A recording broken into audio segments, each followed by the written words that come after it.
할렐루야! 다니엘 기도회 9번째 날에 오신 여러분들을 환영합니다. 한번 따라 하겠습니다. 믿음은 열정을 줍니다. 이 볼링을 쳐보면요, 첫 번째, 두 번째, 세 번째 프레임에는 잘 가다가 한 6, 7번째 되면은 갑자기 체력이 떨어지고 집중력이 잘 안 생기고, 그래가지고 늘 스트라이크를 치고 또 스페어 처리를 하다가 갑자기 그냥 이 또랑으로 공이 굴러가기도 하고 그렇습니다. 그러다가 나중에 이제 마지막 10프레임 가면은 이제 좀 잘하고 만회하려고 했지만 중간에 갑자기 점수를 까먹는 바람에 점수가 잘 안 나오고 그러는 경우가 종종 있습니다. 우리 다니엘 기도회가 이제 지금 9째 날을 맞이하면서 약간 우리들의 집중력과 또 우리들의 힘이 빠질 그런 시기가 왔습니다. 그렇다고 해서 여러분들이 힘이 빠졌다는 건 아니고요, 그런 찰나에 하나님께서 오늘 우리들에게 열정을 주신다는 것입니다. 그래서 이 중간 단계를 더 우리가 든든하고 은혜가 충만하게 우리가 넘어갈 것입니다. 그리고 마침내 하늘의 문이 열릴 줄로 믿습니다. 하나님께서 우리들을 믿음의 세계로 부르셨습니다. 그리고 여러분, 믿음의 세계로 부르심을 받은 사람들이 어떻게 반응합니까? 떠남으로 반응하는 것이죠. 믿음의 길을 떠난 사람에게 하나님께서 꿈을 주시는 것입니다. 그 꿈을 향하여 우리는 가는 것입니다. 그러한 자들에게 하나님께서 우리들에게 또 약속해 주시죠. 내가 너와 함께 하겠다는 약속입니다. 내가 너를 돕겠다는 약속인 것입니다. 우리는 그러한 약속을 부여잡고 하나님이 함께 하심을 느끼며 우리는 살아가게 됩니다.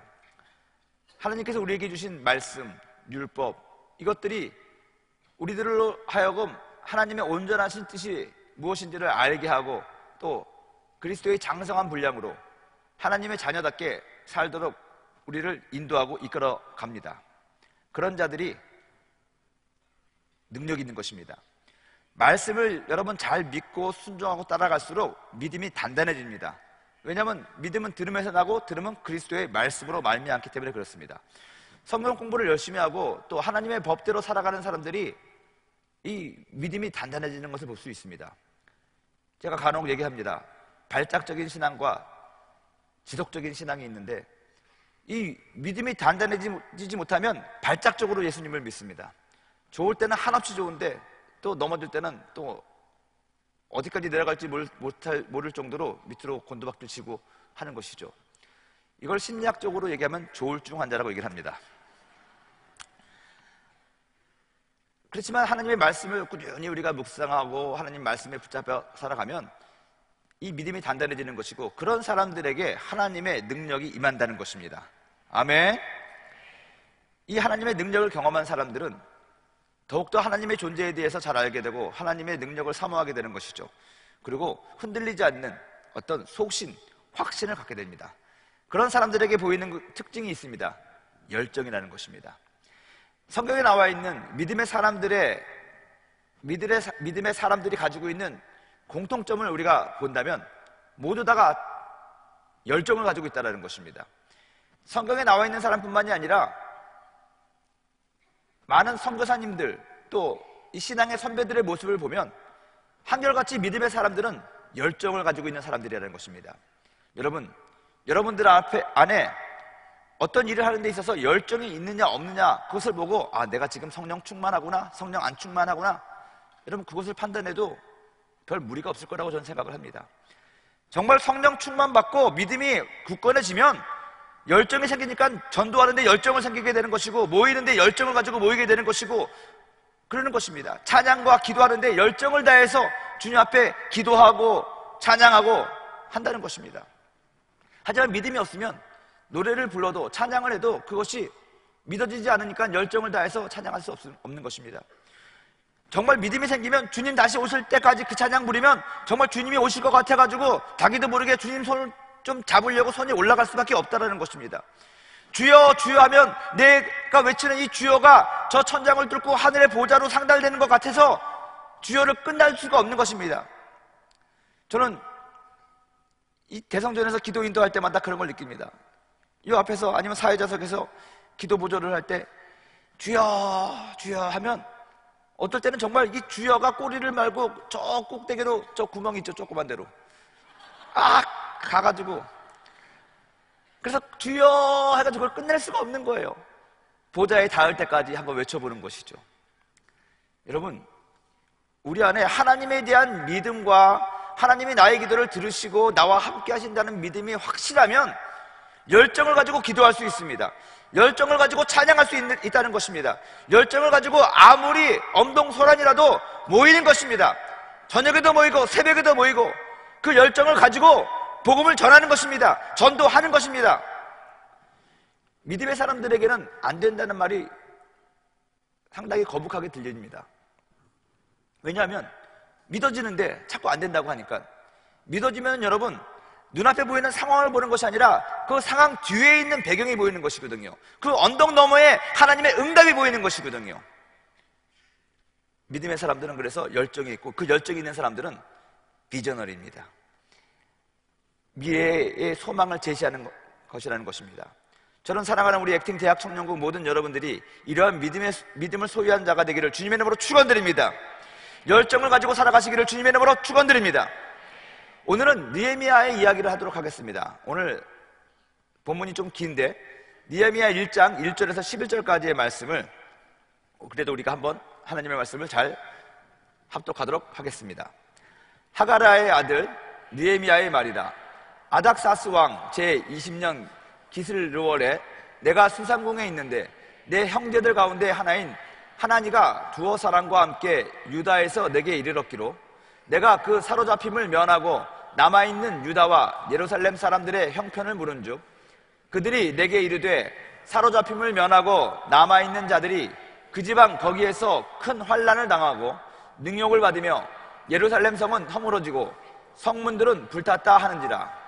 내가 이 말을 듣고 앉아서 울고 수일 동안 슬퍼하며 하늘의 하나님 앞에 금칙하며 기도하여 이르되 하늘의 하나님 야훼 크고 두려우신 하나님이여 주를 사랑하고 주의 계명을 지키는 자에게 언약을 지키시며 긍휼을 베푸시는 주여 간구하나이다.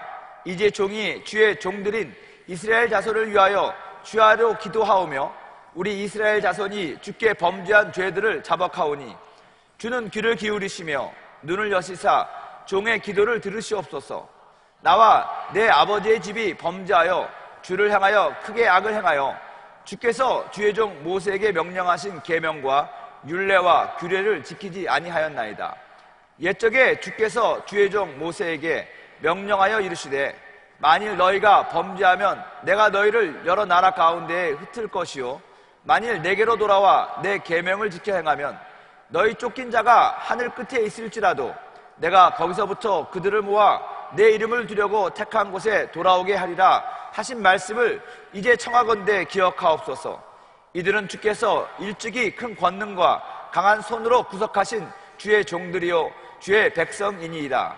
주여 구하오니 귀를 기울이사 종의 기도와 주의 이름을 경외하기를 기뻐하는 종들의 기도를 들으시고 오늘 종이 형통하여 이 사람들 앞에서 은혜를 입게 하옵소서 하였나니 그때에 내가 왕의 술관원이 되었느니라. 아멘. 여러분, 믿음은 우리들에게 열정을 주고 그 열정은 우리가 믿는 그대로 실천하게 만듭니다. 그리고 믿음 그대로 우리가 실천하고 적용하고 살아갈 때 우리들 앞에 하나님의 영광이 나타나는 것입니다. 하나님의 이름이 높아진다는 것입니다. 무엇을 하든지 간에 하나님께 드려지는 것은 믿음으로 드려야 되는 것입니다. 히브리서 11장 6절에 믿음이 없이는 하나님을 기쁘시게 하지 못하나니 그런 말씀이 있습니다. 찬양을 드릴 때도 믿음으로 드려질 때 그 찬양이 하나님께 영광이 되는 것입니다. 기도를 할 때도 믿음으로 기도해야지 그것이 하나님께 올라가는 것이고 우리가 어떤 사역을 하더라도 거기에 믿음으로 모든 사역이 이루어져야지만이 그게 하나님이 받으시는 것입니다. 우리가 어떤 인간적인 정과 인간적인 어떤 관계 속에서 사역을 하고 노래를 하고 기도를 하고 살아가는 것은 하나님의 영광이 나타나지 않습니다. 성경에 뭐라고 말씀하셨습니까? 믿음이 없이는 하나님을 기쁘시게 하지 못한다는 것. 우리들의 범사 가운데 믿음으로 행해지는 그것은 하나님이 기뻐하실 수 있다는 것입니다. 믿음으로 장사를 하고, 믿음으로 교제를 하고, 믿음으로 우리들의 모든 삶을 주장한다는 것, 이것이 신앙이고 이것이 믿음의 사람이라고 저는 믿습니다. 한번 따라해 볼까요? 믿음은 우리에게 열정을 주고, 열정은 우리의 믿음을 실천하게 합니다. 근데 중요한 거는 여러분, 믿음 다음에 열정 다음에 실천이 아니라 진짜 믿음이 생기면 하지 말라고 해도 하게 됩니다. 하나님의 은혜 가운데서 가장 보편적인 것은 하게 하시는 은혜라는 것입니다. 오지 말라고 해도 오는 것이고, 하지 말라고 해도 하는 것이고, 기도하는 것이고, 그런 것입니다. 진짜 온전한 믿음이 있으면 열정이 생길 수밖에 없습니다. 근데 진짜 믿음이 없으니까 없는 열정 땡기려고 애쓰고 힘쓰고 어려운 것입니다.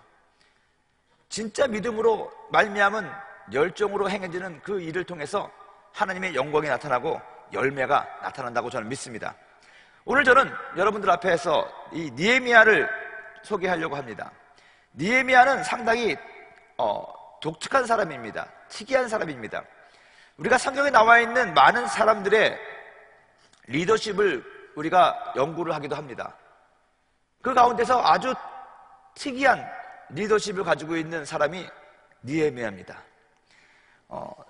느헤미야는 누굽니까? 이 유다 지파의 하가라의 아들이라고 오늘 성경은 소개를 하고 있습니다. 그는 바벨론에 포로로 갔을 때 있었던 사람입니다. 지금부터 약 BC 458년경에 활동했던 사람이고, 이 느헤미야는 바벨론 포로 시절에 살았던 이민 4세 정도 되는 사람이라고 얘기를 합니다. 그리고 예루살렘 총독을 지냈습니다. 바벨론은 지배하는 예루살렘 총독이죠. 그리고 그는 환관이었습니다. 내시였다라는 것이죠. 하지만 그는 매우 성공한 이민자 중에 하나였습니다. 왜냐하면 수상국이라고 하는 아닥사스 왕이 살고 있는 궁에서 일을 하고 살았다는 것입니다. 소위 말하는 청와대에서 근무하며 살았던 이민자였죠. 상당히 성공한 사람 중에 하나라고 저는 생각을 합니다. 특별히 그는 마침내 왕의 술관원이 되었다고 얘기를 합니다. 그 당시에 이 술관원이라는 직분은 매우 존귀한 직분이었습니다. 술관원이라는 것은 소위 말하는 기미하는 자. 여러분 그 무슨 말인지 아시죠? 왕이 술을 먹기 전에, 음식을 먹기 전에 먼저 독이 있나 없나 그거 한번 먼저 먹어보는 사람입니다. 독이 있으면 그가 왕 대신에 죽는 것입니다. 왕비도 왕이 부르지 않냐면 그 앞에 올 수 없었습니다. 십보 안에 아무나 들어올 수가 없었던 것이죠. 기미하는 자가 왕 옆에서 왕이 먹을 음식을, 왕이 먹을 술을 먼저 먹어볼 수 있을 정도로 상당히 왕과 거리가 가깝고 친분이 있었던, 왕의 절대적인 신뢰를 받고 있었던 사람이라는 것입니다. 그래서 자료를 보면 이 술관원이라는 직분은 왕이 신뢰하는 자로서 매우 존귀한 직분으로 법정에서도 그의 이름이 존중되었다고 합니다. 그만큼 사람들에게 어떤 신뢰감을 주는 그런 직책이었다는 것입니다. 왕비 다음 가는 권세를 가지고 있었다고 얘기를 합니다. 매우 높은 위치에 있는 사람이었죠. 하지만 느헤미야는 개인적인 아픔을 가지고 있었던 사람입니다. 느부갓네살 왕이 예루살렘에서 예루살렘 성을 공격하다가 갑자기 바벨론 왕이 죽는 바람에 왕이 됩니다. 그리고 급하게 돌아가면서 이 예루살렘에서 가져간 것이 두 가지가 있습니다. 첫째는 예루살렘 성전에서 쓰던 거룩한 기구들입니다. 그 거룩한 기구들을 가져다가 창고에 놔뒀다가 나중에 술 먹고 파티하는 데 씁니다. 하나님께 제사를 드리고 예배하던 것들을 아주 모독하는 것이죠. 그 다음에 귀족의 자녀들을 데리고 갑니다. 다니엘, 사드락과 메삭과 아벳느고, 그런 사람들 다 왕족들입니다. 그들을 데려가서 무엇을 만듭니까? 고자를 만듭니다. 환관을 만들었다는 것입니다. 왜냐하면 좋은 혈통으로부터 이스라엘을 회복할 그런 사람들을 아예 처음부터 끌어버리는 것입니다. 매우 나쁜 것입니다. 바벨론에 가서도 왕족 중에서 또 출신 성분이 좋고 뛰어난 자들을 골라서 환관으로 만들었습니다. 여러분, 나면서부터 나는 황간의 사명을 가지고 태어났습니다 해서 스스로 고자가 되는 사람 없습니다. 그런 거에 보면 느헤미야는 어려서부터 총명했던 것 같습니다. 그리고 황간이 되어서 왕궁에 들어가서 살게 되면서 뛰어난 정치력과 뛰어난 열정으로 그 왕의 술 맡은 관원이 될 정도로 어떻게 보면 출세한 사람 중에 하나였다는 것이죠. 근데 중요한 것은 느헤미야가 이렇게 출세한 이유는 오늘 성경에서 읽은 것처럼 어떤 목적이 있기 때문에 느헤미야는 그 높은 위치를 차지한 것입니다. 느헤미야가 가지고 있었던 열정, 그 마음은 무엇이었습니까? 이스라엘의 회복이었습니다. 느헤미야는 예루살렘에 갔었던 하나님으로부터 소식을 듣습니다. 예루살렘 형편을 물어봤습니다. 예루살렘이 형편이 말이 아니었습니다. 그래서 그것을 듣고 슬퍼서 울며 하나님 앞에 기도했다는 것입니다. 그 말은 무엇입니까? 느헤미야는 예루살렘 출신이 아닙니다. 그의 부모님이 포로로 와서 낳은 이민자의 아들이었다는 것입니다. 그럼에도 불구하고 그의 마음 가운데는 예루살렘에 대한 갈망이 있었습니다. 예루살렘의 회복에 대한 어떤 소원이 있었습니다. 부모님이 가르쳤기 때문에 그렇거든요. 이스라엘 백성들의 그 교육이 무서운 것은 뭐냐면 자녀들에게 자신들이 가지고 있는 꿈과 비전과 그 신앙과 그 존재와 그 철학들을 가르치거든요. 요즘 우리나라의 부모님들은 부모에게 이 세상 살아가는 요령을 가르치려고 그러고 이 세상에 변화하는 어떤 패션과 어떤 상투적인 지식들을 많이 가르치려고 합니다. 그것보다 더 중요한 것은 본질입니다. 무엇이 사람을 사람 되게 하느냐, 무엇이 히브리인을 히브리인 되게 하느냐. 제가 미국에 있을 때 어느 교수님으로부터 제가 강의를 들었는데 이 세계에서 아직도 세대 차이가 거의 없는 민족이 유대인이라고 합니다. 우리 한국 사람들은 형제간에도 세대 차이가 있죠. 근데 유대인들은 이스라엘에 사는 사람이나 미국에 사는 사람이나 아시아에 사는 사람이나 유럽에 사는 사람이나 또 부모와 자식 간에도 그렇게 큰 세대 차이가 없다는 것입니다. 왜냐하면 그들이 배우는 텍스트가 똑같기 때문에 그렇습니다. 토라거든요. 율법입니다. 쉐마 이스라엘. 그래서 이런 말씀을 하더라고요. 어머니가 유대인이면 그 자녀는 반드시 유대인이 된답니다. 그 어머니들이 자녀들에게 밥을 먹이면서도 항상 식탁 앞에서 이스라엘에 들으라. 하나님은 선하시고 인자하시며 노하기를 더디하시며 인자와 긍휼과 자비 베푸심이 풍성하도다. 그거부터 시작해가지고 아이들에게 이 율법을 가르치고 성경을 가르치거든요. 그러다 보니까 어디서 뭘 살았든지 간에 그들의 정신세계는 이 토라로 말미암아 하나가 된 것입니다. 똘똘 뭉쳐진 것입니다. 아마도 이 느헤미야도 마찬가지였을 것입니다. 모세의 어머니가 모세에게 바로의 궁에서 살았지만 모세에게 히브리인의 정체성을 계속해서 심어주면서 키웠던 것처럼 이 느헤미야도 그의 부모님이 분명히 이스라엘에 대한 정체성을 심어주면서 키웠을 거라고 저는 상상을 해봅니다. 그래서 그는 이민자였지만 이스라엘의 회복을 꿈꿨습니다. 그리고 그들이 선지자를 통해서 받은 예언대로 이스라엘은 이제 70년이 지나면 다시 예루살렘으로 회복될 것이다. 귀환할 것이다. 그러한 믿음을, 그러한 소리를 듣고 그러한 말씀을 듣고 느헤미야 가운데에서는 그러한 바람과 그러한 믿음이 있었다는 것입니다. 그러다 보니까 늘 그의 마음의 관심사는 이스라엘에 대한 거였습니다. 수상궁에 있었지만 이스라엘이 회복될 때 내가 우리 민족을 데리고 모세와 같이 다시 우리 민족을 데리고 바벨론으로부터 저 이스라엘로 귀환할 것이다. 그런 꿈을 꿨을 것입니다. 실제적으로 이스라엘이 귀환할 때 1차 귀환은 스룹바벨이 인도하고 2차는 에스라가 하고 3차는 느헤미야가 했습니다. 그래서 느헤미야는 그런 꿈을 가지고 그런 믿음을 가지고 열정을 가지고 전략을 세웠습니다. 그 전략은 무엇입니까? 왕의 술관원이 되는 거였습니다. 그리고 결정적일 때 왕에게 이스라엘이 다시 회복되기 위하여 요청을 합니다. 나에게 나무를 주시고 통과할 수 있는 통행증을 주시고 그래서 내가 가서 이스라엘 예루살렘의 총독으로서 예루살렘 성전을 먼저 재건하고 성벽을 재건하고 하겠습니다. 상당히 전략적이었죠. 저는 여러분들에게 이러한 전략이 있기를 바랍니다. 세상에서 여러분들이 법관이 되고 교수가 되고 의사가 되고 국회의원이 되고 성공하십시오. 큰 회사의 CEO가 되십시오. 여러분들의 개인의 어떤 목적을 위해서보다도 하나님의 영광을 위하여, 느헤미야가 이스라엘 백성들을, 자기 민족을 데리고 이스라엘로 귀환하기 위하여 그가 전략적으로 술관원이 되었던 것처럼, 여러분들이 그러한 비전과 꿈이 있다면 여러분들이 지금 더욱더 전문인으로서 여러분들이 처한 그 전공 분야에서 더욱더 빛을 발하는 뛰어난 인재들이 되어야겠다고 저는 믿습니다. 느헤미야는 상당히 조직적이고 전략적이었던 사람이었습니다.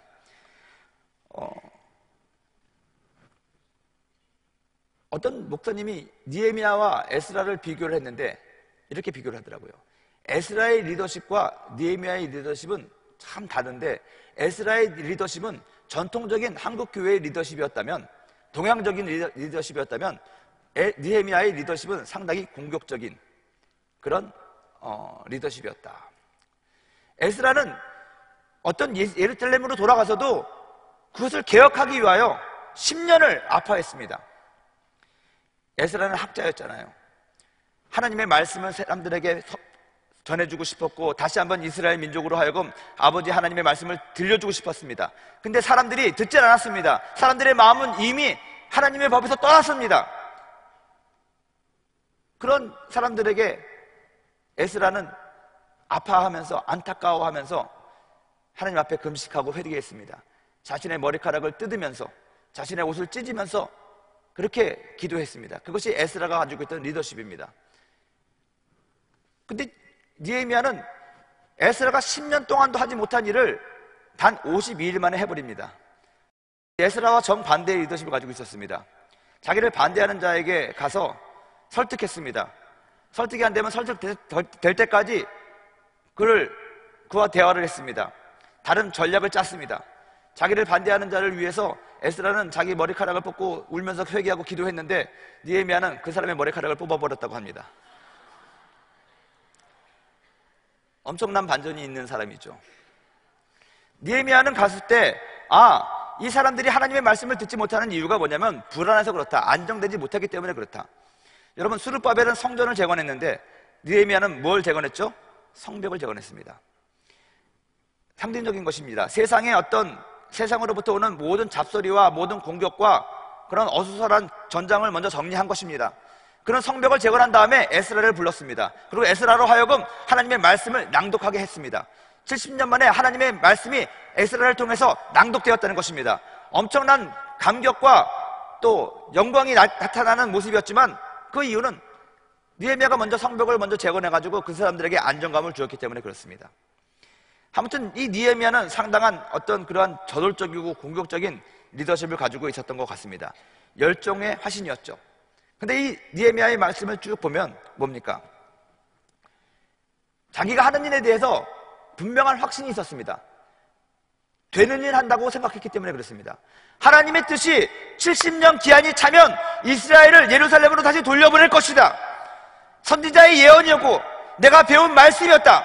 그래서 우리는 예루살렘으로 돌아가는 것이 하나님의 뜻이다. 이 일을 위해서는 방해되고 걸리적거리는 것은 우리가 넘어가야 될 것이지 주저앉고 포기하는 것이 아니다.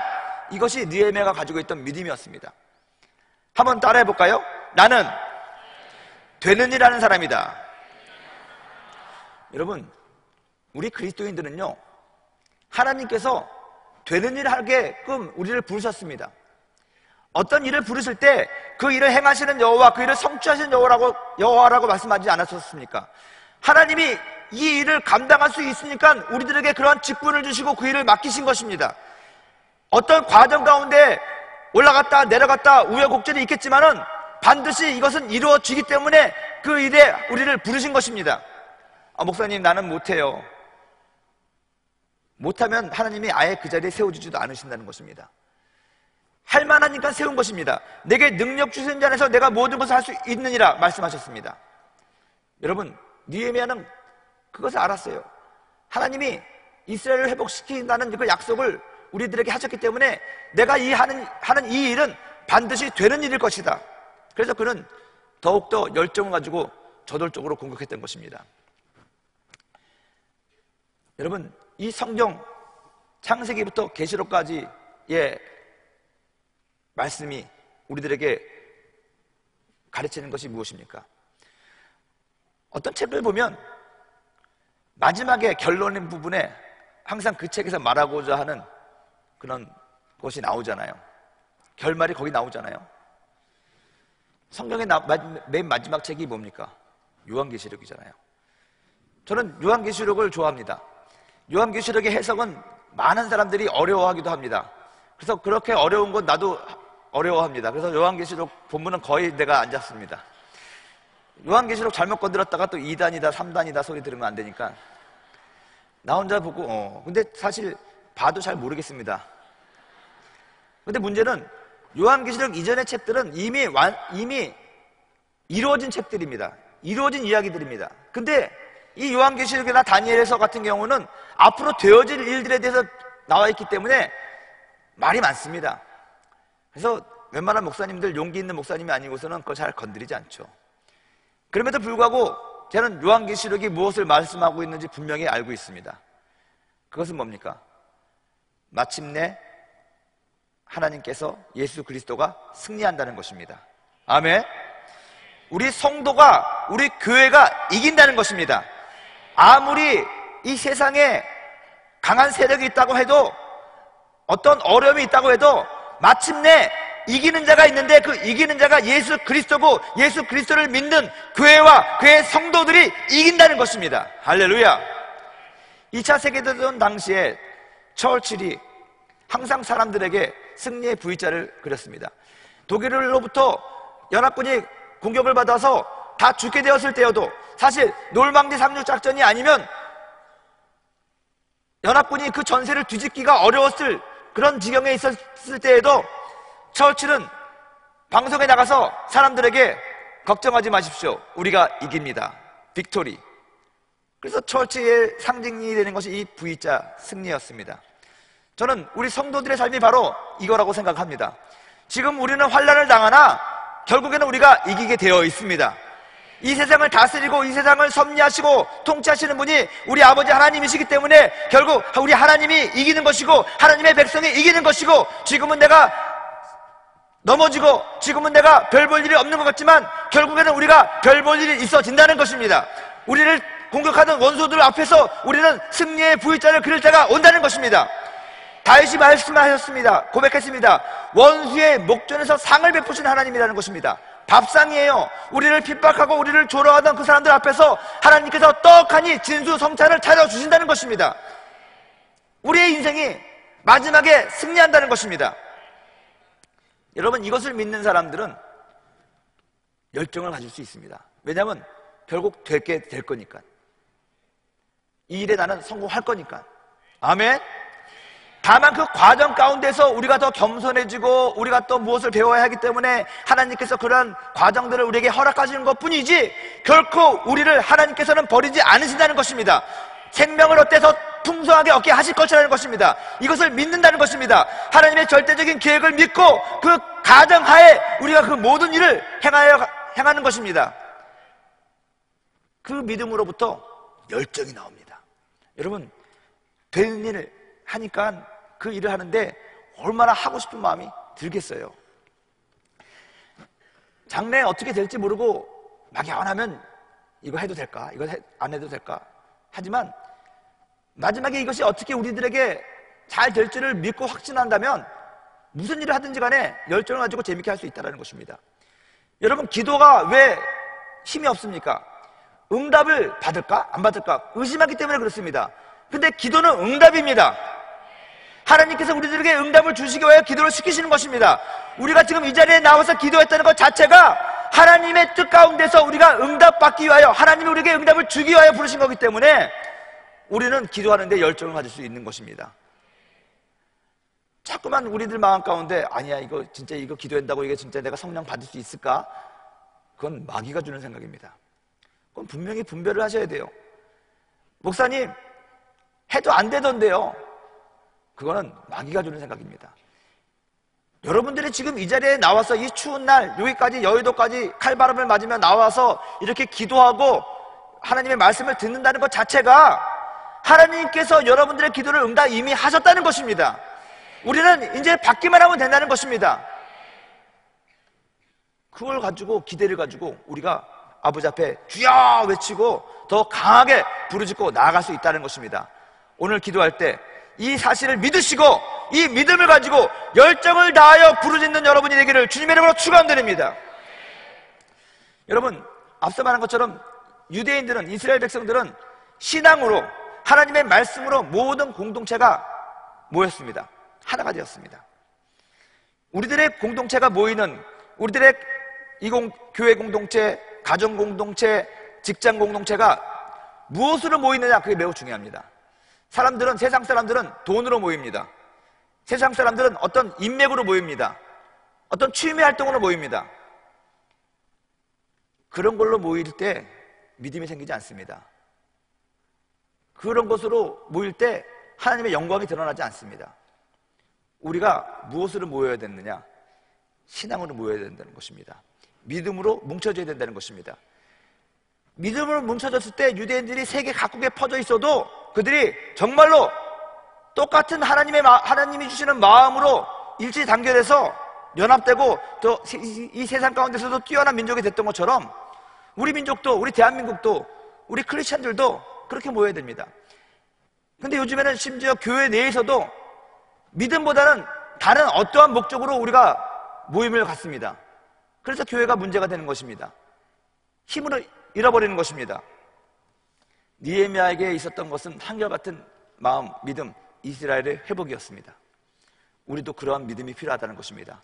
여러분들의 개인과 여러분들의 구역과 여러분들의 지역과 교구, 여러분들의 범사 가운데서도 하나님이 중심이 된 믿음의 공동체를 이루어 가시기를 주님의 이름으로 축원드립니다. 여러분, 우리가 믿음으로 기도할 때 하늘의 뜻이 이루어지는 것입니다. 그리고 열정을 다해서 기도할 때 하늘에서 이루어진 뜻이 이 땅 가운데에서 이루어지는 것입니다.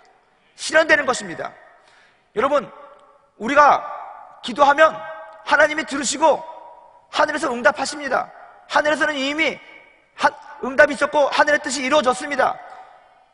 다니엘이 기도했을 때 즉시로 하나님이 들으셨잖아요. 그런데 그 응답이 이 땅에 올 때까지 21일이 걸렸습니다. 바사 국군이 막았죠.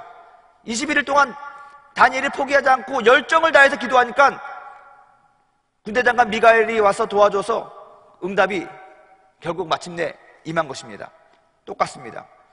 우리가 기도할 때 이미 우리들의 기도는 하나님께서 응답하셨습니다. 그게 믿음을 잉태한 것입니다.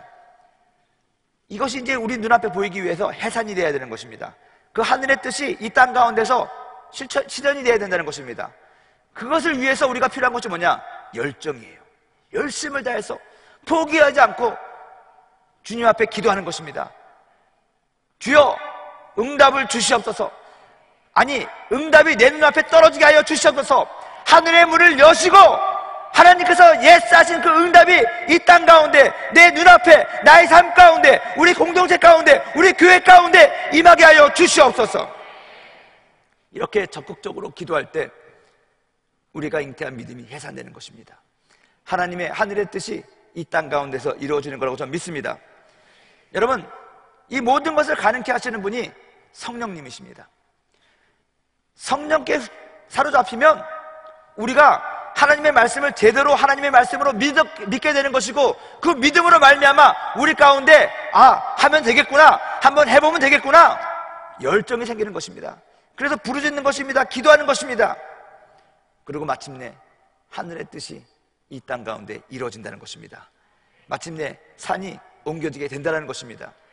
여러분, 오늘 이 밤에 하나님께서는 여러분들에게 성령으로 세례 주시고 여러분들의 모든 기도에 응답 주시기를 원하십니다. 여러분들의 질병을 고치시기를 원하십니다. 여러분들의 정신적인 모든 스트레스를 치료해 주시기를 원하십니다. 여러분들의 환경 가운데 있는 저주와 모든 장애물을 넘어뜨리기를 원하십니다. 이것이 하나님 뜻이니까 이거 믿고 느헤미야와 같이 궁극적으로 기도할 필요가 있습니다. 열정을 다해서 주여, 하나님의 뜻이 그러한 거라면 지금 나에게 이루어지게 하여 주시옵소서. 나에게도 성령을 주시옵소서. 작년 이맘때쯤에 제가 기억나는 지체가 있습니다. 우리가 모두 성령 받기를 위해서 기도했습니다. 사람들이 다 나와서 기도했을 때 정말 많은 사람들이 성령을 받은 걸 제가 봤습니다. 그리고 나는 감사했습니다. 와, 우리 지체들이 많이 성령 받았다. 근데 저녁에 집에 갔는데 장문에 페이스북 메신저가 막 와 있었습니다. 억울해 죽겠습니다. 목사님, 왜 나한테 기도를 안 해줘가지고 다른 사람들 다 성령 받는데 나만 성령 받지 못하게 합니까? 그렇게 했습니다. 그래서 무슨 말입니까? 그랬더니 자기는 목사님이 나와서 기도 받으면 성령 받는다고 해서 목사님이 기도해주면 성령 받을 거라고 믿고 나갔는데 다른 사람들 다 기도해줬는데 자기만 싹 빼고 가다는 거예요. 그래서 그날 못 받았다는 거예요. 미안했습니다. 얼굴도 알지 못하고 잘 모르는 사람이 있기 때문에 죄송합니다. 그럼 내일이라도 기도해 줄 테니까 기다려보세요. 그러면서 그렇게 대답했습니다. 나를 모르잖아요. 네, 모르는데.